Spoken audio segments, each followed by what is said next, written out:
Frog, where are you? Told by me. Once upon a time, there was a little boy, a dog, and his frog. And boy, did they have the most perfect life together. The boy was mesmerized with the frog. And the dog, well, he was just curious. The frog, on the other hand, had a different plan than the boy and the frog had. One night, they sat in their room together. And then finally, the boy and his dog went to bed. And the dog, of course, was sleeping with the boy in his bed. The frog had other plans, like I said, and he decided it was time to make a life of his own. He didn't want to be in that jar any longer.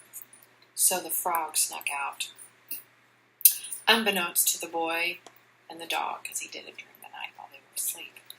The boy woke up the next morning with his dog and were surprised that the frog was gone.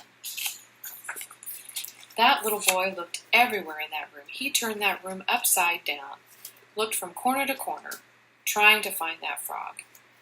Couldn't find him anywhere. Looked in his shoes, looked in his pajamas, looked in his clothes, looked behind the bed. He looked everywhere. The dog wanted to help, but you know dogs, they are controlled by their sense of smell, shall we say.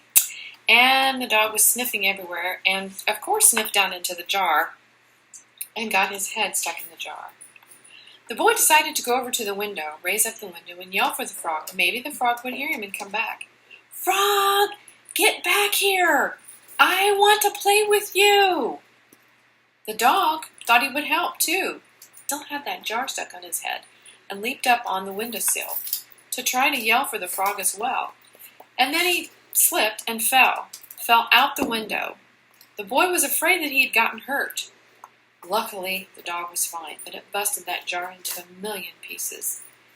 And the boy picked up his dog just to make sure he wasn't hurt. He was a little angry with the dog. The dog just licked and licked and licked.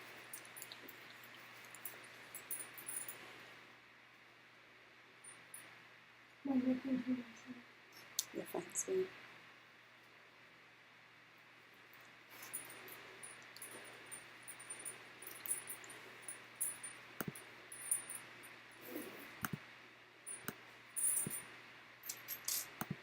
Window. The boy was afraid that he had gotten hurt. Luckily, the dog was fine, but it busted that jar into a million pieces. And the boy picked up his dog just to make sure he wasn't hurt. He was a little angry with the dog. The dog just licked and licked and licked him. How could you get mad when a dog licks your face, right? So they went off gallivanting in and around their neighborhood to try to find the frog. And at the edge of the neighborhood is this little patch of woods. And they yelled and yelled for the frog. "Where are you, frog? Please come home." At the edge of the woods, at the edge of this little patch of woods, there was a hornet's nest hanging from a tree. And the dog became so curious about what was in that nest. And he started barking at the hornets. And the hornets were buzzing all around. The boy happened to see a hole in the ground and thought maybe the frog was in there. So he yelled down the hole, and then all of a sudden, Mr. Groundhog pops out, bites him in the nose, because he woke him up from a nap. The dog is howling at the hornet's nest. I don't know if that's a good idea or not. So, while the dog is howling at the hornet's nest, he is barking up the tree. The hornet's nest falls down, and at the same time, the boy runs over, finds this huge, massive tree with a hole in the side of it. The boy yells down in the hole to think maybe the frog might be down in there. Out pops Mr. Owl. He is not happy at all because he was also taking a nap. And the hornets weren't happy either because the dog had he wouldn't leave him alone. So the hornets came after the dog. The dog went running through the woods, and I fell back out of the tree. I didn't get hurt, though, said the little boy. So they went on looking for the frog and found this big rock. So the boy thought, I'll get up on this rock. Maybe that'll give me an edge, and I'll yell for the frog at the top of this rock. So I got up on the top of this rock, held on to what I thought was part of a tree to keep my balance and yell for the frog. What I thought was a branch of a tree was, however, antlers of a deer.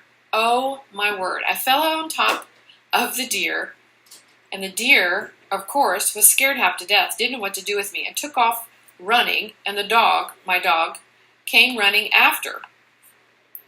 The deer stopped at the edge of a cliff abruptly, and the little boy fell off of the top of the deer and down into a creek. And the dog came tumbling after the little boy. No worries, though. Neither one of them got hurt, because the creek was deep enough that they didn't get hurt. So the little boy sat in the creek, and the little dog plopped up on top of his head, and they thought they heard something. So the little boy told the dog to be very, very quiet, that he thought he heard something. They found this log and climbed up over on top of the log so they could see what was on the other side. On the other side was Mr. and Mrs. Frog. They looked so cute together. And then a little further into their little nest were little baby frogs. Precious. The little boy and the dog were happy to see that the frog that they had earlier was safe and sound. The little boy had plans to play with the frog all day that day, so he asked if he could take one of the frogs home and play. He promised to bring it back, though. Mr. and Mrs. Frog said that would be fine, that if he took one of the kids to play with him,